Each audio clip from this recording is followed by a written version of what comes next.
Today's lesson is called No Taxation Without Representation and Uniting the Colonists, Part 2. The Daughters of Liberty were a group of women who supported the boycotts. They urged the colonists to wear homemade fabrics and produce other goods that were only available from the British before. The events that led to the Moston-Massacre. British troops were sent to Boston to restore order. On March 5, 1770, a British soldier standing guard had an argument with a colonist. The guard struck the colonist.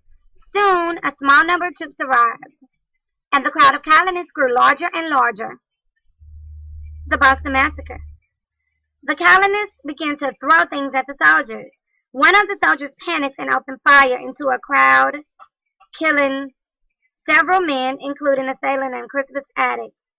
2 other men were wounded and died a few days later. Chrispus-Attucks was born the son of an African father and a Native American mother. He was a runaway slave who became a sailor. He was also a member of the Sons of Liberty. The repeal of the Townshend-Act. Parliament repealed almost all of the Townshend-Act except for the tax on tea. The Tea Act of 1773. The Tea Act allowed the British East India Company to sell tea directly to the colonists. The colonial merchants feared the British East India Company's cheap tea would put them out of business. The events that led to the Boston Tea Party.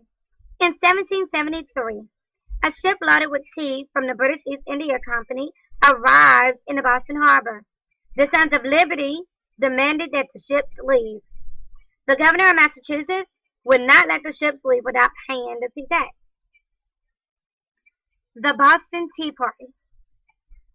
On the night of December 16, 1773, colonists disguised as Native Americans snuck onto 3 ships and dumped 340 chests of tea into the Boston harbor.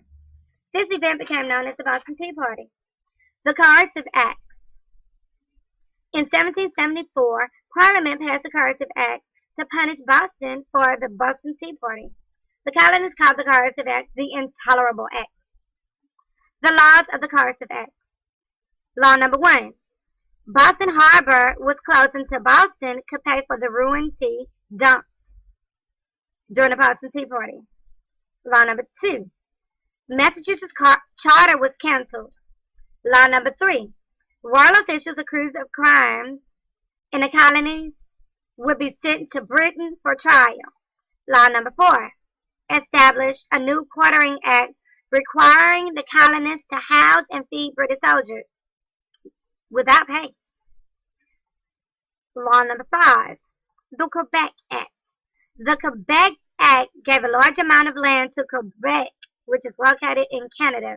And during that time, it was British Canada.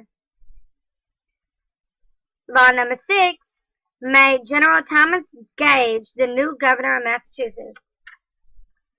Okay, thank you for watching. See you in class. Bye.